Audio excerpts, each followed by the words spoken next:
안녕하십니까? 하나님의 평강이 여러분의 삶에 가득하기를 기도합니다. 오늘 우리가 함께 묵상할 말씀이 여러분의 마음에 깊은 울림을 주고 삶의 방향을 비추는 등불이 되기를 소망합니다. 혹시 이 말씀이 당신의 마음에 와닿으셨다면 좋아요와 구독으로 저희 사역에 힘을 보태주십시오. 여러분의 작은 격려 하나하나가 하나님의 말씀을 더 널리 전하는 귀한 씨앗이 됩니다. 이 말씀을 듣는 모든 분들의 가정과 삶 위에 주님의 은총이 함께 하시기를 축복합니다.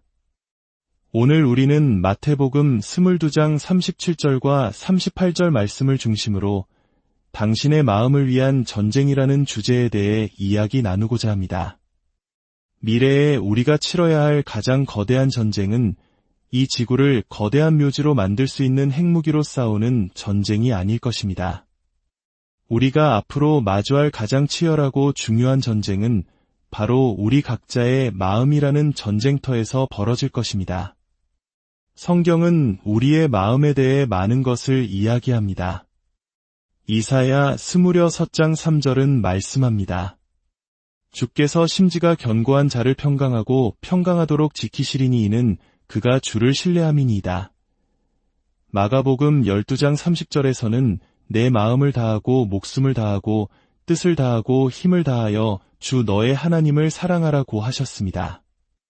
로마서 12장 2절은 오직 마음을 새롭게 함으로 변화를 받아 하나님의 선하시고 기뻐하시고 온전하신 뜻이 무엇인지 분별하도록 하라고 권면합니다. 빌립보서 2장 5절은 너희 안에 이 마음을 품으라 곧 그리스도 예수의 마음이니 라고 말하며 디모데후서 1장 7절은 하나님이 우리에게 주신 것은 두려워하는 마음이 아니요 오직 능력과 사랑과 절제하는 마음이니 라고 선포합니다. 또한 야고보서 1장 8절은 두 마음을 품어 모든 일에 정함이 없는 자로다 라고 경고합니다. 고린도후서 11장 3절은 사탄이 그의 관계로 우리의 마음을 부패하게 하여 그리스도를 향하는 진실함에서 떠나게 할까 두려워한다고 말합니다. 여러분의 삶과 하나님 나라에서의 성공 혹은 실패는 바로 여러분 마음의 전쟁터에서 결정될 것입니다. 다 함께 마태복음 22장 37절과 38절을 읽어보겠습니다. 예수께서 이르시되 내 마음을 다하고 목숨을 다하고 뜻을 다하여 주 너의 하나님을 사랑하라 하셨으니 이것이 크고 첫째 되는 계명이요. 성경은 이 말씀이 그저 여러 구절 중 하나가 아니라고 분명히 말합니다. 이것은 첫째 되는 가장 큰 계명입니다. 우리의 마음을 하나님의 마음에 맞추는 것, 이것이야말로 우리 삶의 최우선 순위가 되어야 합니다. 잠시 기도하겠습니다. 사랑의 하나님 아버지, 오늘 우리에게 허락하신 귀한 말씀에 감사드립니다. 이 자리에 모인 당신의 자녀들과 또한 각자의 자리에서 이 말씀을 듣고 있는 모든 이들을 축복하여 주시옵소서. 지금 이 시간 예수 그리스도의 이름이 가진 권세에 의지하여 우리의 마음을 혼탁하게 하고 말씀이 선명하게 들리는 것을 방해하는 모든 어둠의 권세와 세력들을 묻고 대적합니다. 이 말씀이 온전히 우리의 심령에 심겨지게 하옵소서. 예수님의 이름으로 기도드립니다. 아멘. 인류와 국가의 운명은 바로 마음의 전쟁터에서 결정됩니다. 지금 이 순간에도 우리 자녀들의 마음을 빼앗기 위한 치열한 전쟁이 벌어지고 있습니다. 세상의 많은 가르침들은 혼란스러운 이념과 가치관을 우리 아이들의 마음에 심으려 합니다. 때로는 하나님의 창조 질서를 정면으로 거스르는 생각들, 예를 들어 남자는 여자처럼, 여자는 남자처럼 될 수 있다는 개념들을 가르치기도 합니다. 이것이 왜 문제일까요? 이는 태초에 하나님께서 남자와 여자를 창조하신 그분의 신성한 패턴에 대한 명백한 반역이기 때문입니다. 하나님의 계획은 완전하며 인간이 그것을 더 낮게 바꿀 수는 없습니다. 우리는 그분의 질서를 있는 그대로 받아들여야 합니다. 우리 사회의 자유와 생명, 그리고 행복을 위협하는 세력들은 다음 세대의 마음을 점령하려 하고 있습니다. 우리의 자녀와 손주들을 위한 이 영적 전쟁은 바로 지금 이 순간에도 벌어지고 있습니다. 이 전쟁에는 반드시 승자와 패자가 있을 것이며 승리하는 자는 다음 세대를 구원하고 이 나라를 지켜낼 것입니다. 물론 해결책은 있습니다. 한국의 부모님들은 세계적으로도 자녀 교육에 대한 열정이 남다릅니다. 하지만 이제 우리는 자녀의 학업 성취뿐만 아니라 영적인 교육에 더욱 깊은 책임감을 가져야 합니다. 성경 에베소서 6장은 아버지들에게 자녀를 주의 교훈과 훈계로 양육하라고 명백히 명령합니다. 이것은 어머니나 학교나 다른 기관의 책임이 아닙니다. 바로 아버지가, 부모가 자녀에게 위의 길을 가르쳐야 할 책임이 있는 것입니다.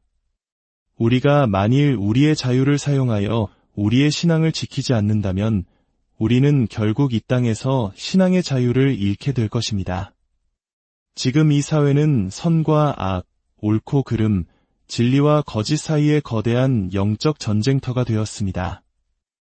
이 나라의 강단에서부터 하나님의 말씀이 살아있는 진리로서 선포되어야 합니다. 우리 사회에는 동쪽에서 서쪽에 이르기까지 이 땅을 휩쓰는 도덕적, 영적 부흥이 절실히 필요합니다. 그 부흥은 오직 성경적 진리가 담대하게 선포될 때 시작될 것입니다. 성경은 말씀합니다. 진리를 알지니 진리가 너희를 자유롭게 하리라. 하늘의 주인이신 하나님의 살아있는 말씀, 그 진리를 선포해야 합니다. 그렇다면 진리란 무엇일까요? 빌라도가 물었던 것처럼 말입니다. 진리는 여러분의 의견이 아닙니다. 진리는 하나님의 말씀이 그렇다고 하는 바로 그것입니다. 진리는 그름과 맞서는 옳음입니다. 진리는 악과 맞서는 선입니다. 진리는 허구와 맞서는 사실입니다. 진리에는 능력이 있습니다. 진리는 위선을 파괴합니다. 진리는 속임수를 폭로합니다. 진리는 아첨에 흔들리지 않으며 회피를 용납하지 않습니다. 진리는 거짓과 한자리에 서지 않습니다. 예수 그리스도께서 말씀하셨습니다. 내가 곧 길이요 진리요 생명이니 나로 말미암지 않고는 아버지께로 올 자가 없느니라. 나를 믿는 자는 영원히 죽지 아니하리라. 이것이 바로 진리요 온전한 진리이며 오직 진리일 뿐입니다. 이제 당신의 마음속에서 벌어지는 전투를 생각해 보십시오. 당신의 마음이라는 전쟁터에서 마주할 가장 큰 적은 바로 당신 자신입니다. 지금 이 순간 여러분 스스로가 자신의 생각에 대한 재판관이자 배심원이 되어 보십시오. 당신의 생각들을 어떻게 판단하시겠습니까? 스스로를 희망에 차고 기쁨이 넘치며 평화로운 사람으로 보십니까? 아니면 쓰라린 마음과 분노에 차 있고 모든 것에 지쳐 끊임없이 불평하는 사람입니까? 대부분의 시간을 분노하며 보내고 미래에 대해 절망하고 있지는 않습니까? 우울이라는 어두운 세상에 살고 있지는 않으십니까? 사실 당신의 생각이 당신의 태도를 결정하고 당신의 태도가 당신의 성취를 결정합니다. 그러므로 당신이 생각을 바꾸면 당신의 인생이 바뀝니다. 저를 따라 해보십시오. 생각을 바꾸면 인생이 바뀐다. 그리고 당신은 당신의 생각을 바꿀 수 있습니다. 우리의 뇌를 서랍장에 비유해 봅시다. 여러분의 마음 속에는 여러 개의 서랍이 있습니다. 한쪽에는 걱정, 두려움, 분노, 의심이라는 이름표가 붙은 서랍들이 있습니다. 당신은 이 서랍들을 열고 그 안의 감정들에 스스로를 내맡길 수 있습니다. 하지만 다른 쪽에는 사랑, 기쁨, 평화, 소망이라는 서랍들이 있습니다. 이 중 어떤 서랍을 열지는 온전히 당신의 선택입니다. 아내된 여러분, 남편이 직장에서 돌아왔는데 얼굴이 붉게 상기되어 있고 무언가에 잔뜩 화가 나 보인다고 상상해 보십시오.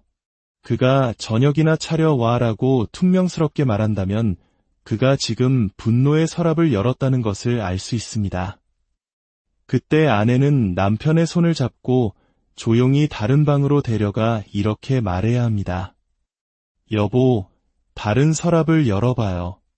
사랑, 기쁨, 평화, 소망의 서랍을 열어요.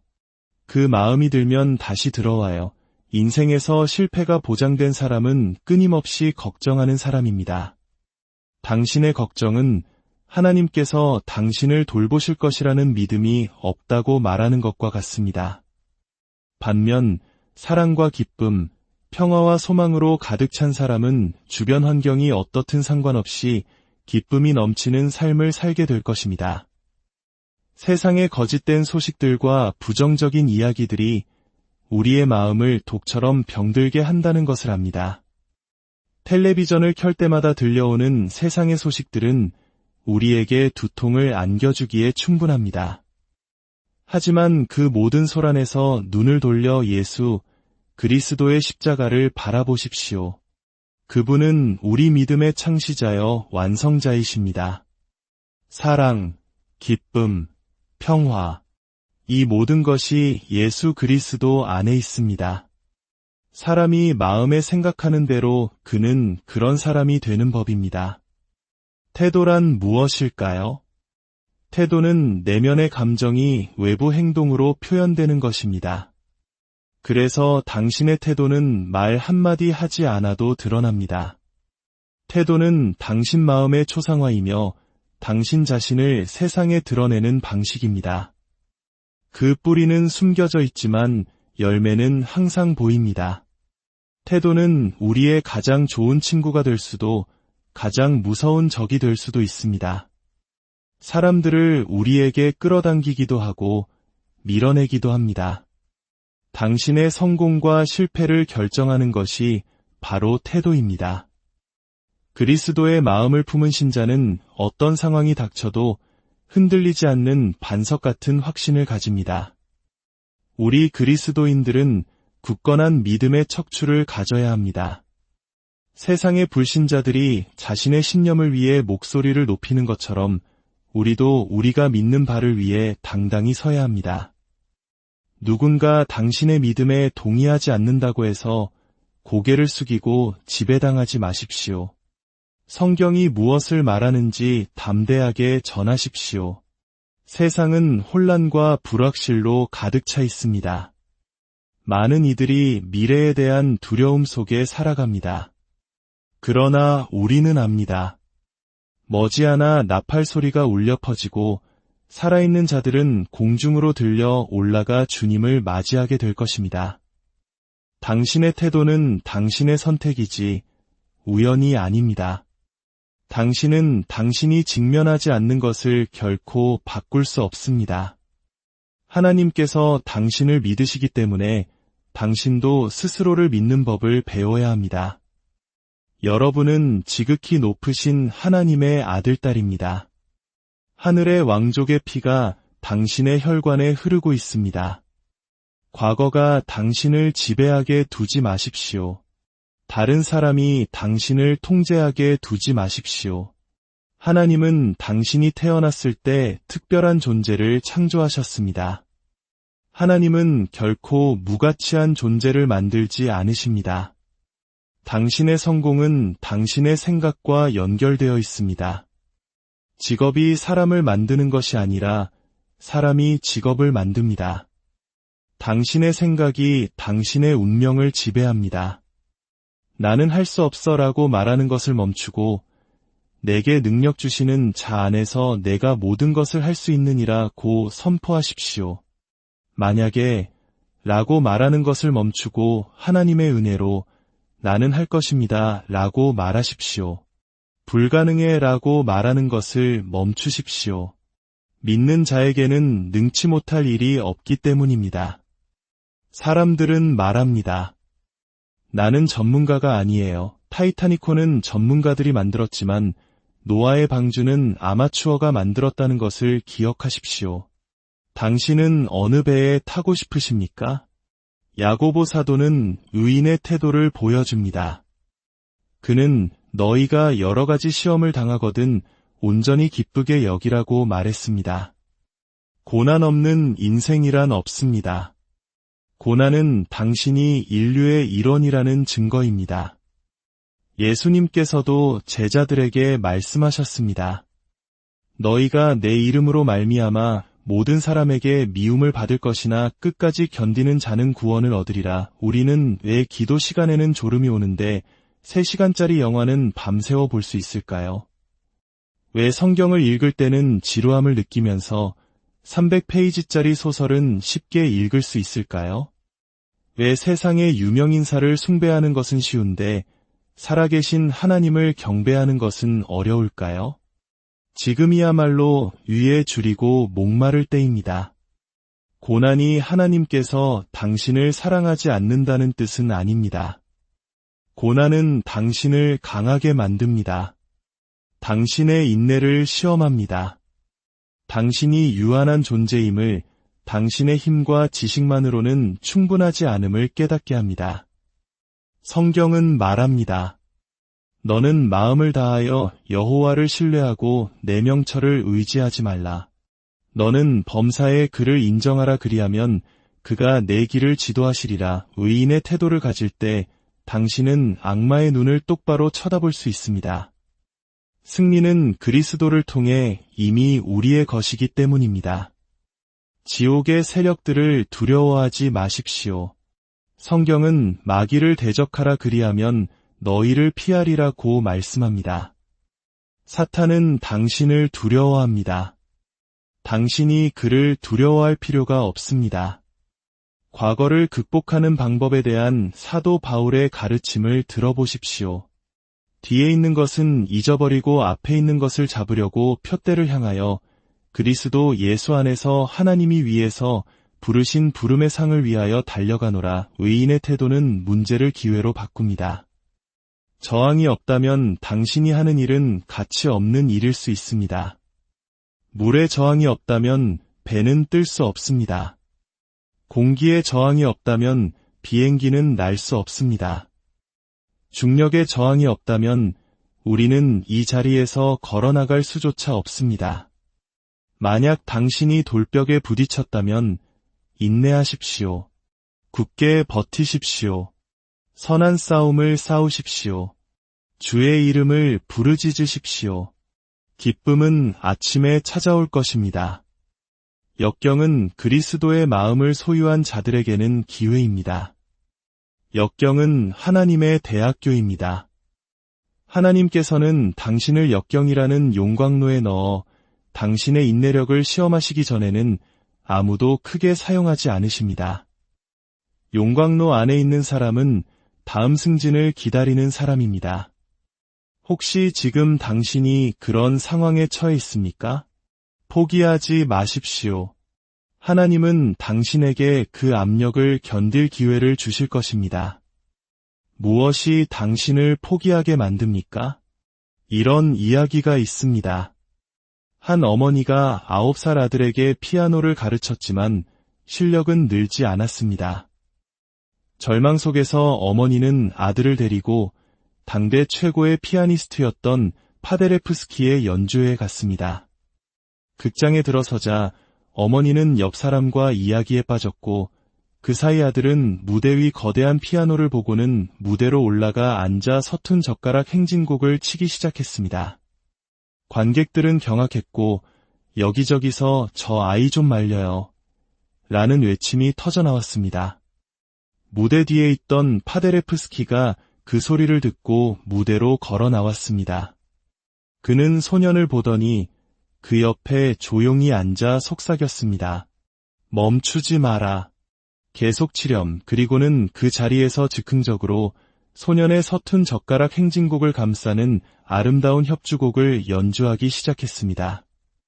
상상할 수 없었던 아름다운 음악이 극장 전체에 울려 퍼졌고 연주가 끝나자 관객들은 뜨거운 박수갈채를 보냈습니다. 때때로 우리 인생에서 우리가 할 수 있는 최선의 노력은 그저 서툰 젓가락 행진곡에 불과할 때가 있습니다. 그때 전능하신 하나님께서 우리 삶에 찾아오셔서 이렇게 속삭이십니다. 포기하지 마라. 내가 하고 있는 일을 계속하렴. 내가 내 옆에 앉아서 너의 삶을 아름다운 명곡으로 만들어줄 테니 절대 멈추지만 마라. 여러분, 자리에서 일어나 주시겠습니까? 이 자리에 계신 분들 중, 목사님, 저는 걱정과 의심, 냉소적인 마음에 빠지기 쉽습니다. 제게는 부정적인 성향이 있습니다. 오늘 말씀을 들으니 제 삶에서 이런 것들이 사라지기를 원합니다. 주 예수님께서 제 옆에 오셔서 제가 하는 이 서툰 일들을 아름다운 작품으로 만들어주시기를 원합니다라고 고백하기 원하시는 분이 계시다면 조용히 손을 들어주십시오. 하나님께서 당신을 축복하십니다. 저와 함께 이 기도를 따라해 주십시오. 하늘에 계신 아버지, 주 예수 그리스도의 이름으로 제 삶을 온전히 주님께 드립니다. 저의 모든 부정적인 생각들, 모든 두려움, 모든 의심과 걱정들을 주님께서 가져가 주십시오. 그리고 이제부터 저의 삶이 평화와 사랑, 그리고 기쁨으로 가득 차게 하옵소서. 예수님의 이름으로 이 모든 것을 받습니다. 아멘. 이제 주님께서 당신을 축복하시고 지키시기를 원하며 주님께서 그의 얼굴을 당신에게 비추사 은혜 베푸시기를 원하며 주님께서 그 얼굴을 당신에게로 향하여 드사 평강 주시기를 원합니다. 하나님의 나팔 소리가 울려 퍼지고 주께서 친히 하늘로부터 내려오시는 그 눈 깜짝할 사이에 일어날 순간을 준비하십시오. 그리스도 안에서 죽은 자들이 먼저 일어나고 우리 살아남은 자들도 그들과 함께 구름 속으로 끌어올려 공중에서 주를 영접하게 될 것입니다. 말씀을 읽고 기도하며 왕의 왕께서 오심을 준비하십시오. 주 예수 그리스도의 이름이 가진 권세로